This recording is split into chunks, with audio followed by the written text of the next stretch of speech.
Panginoon, alagaan mo ang aking pamilya.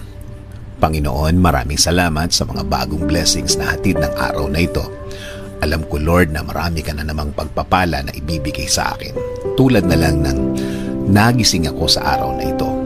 Ito pa lang, alam kong may plano ka pa para sa akin. At alam ko, Lord, na lahat ng plano mo, lahat ng bagay na gusto mong gawin sa buhay ko, ikakaganda ng aking buhay. Ikaka-level up ng aking araw-araw. At alam ko din, Lord, na alam mo ang lahat na nangyayari sa aking buhay.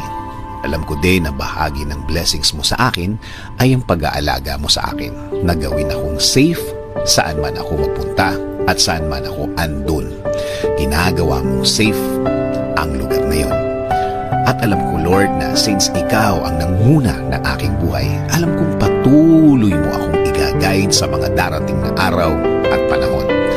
At sa lahat ng aking gagawin sa mga susunod na araw, linggo, at mga taon na darating sa aking buhay. Kaya ngayon, Lord, kasama po ng aking dasal na ito na alagaan at protektahan mo din ang aking pamilya, Lord. I-bless mo sila sa lahat ng kanilang gagawin at pupuntahan.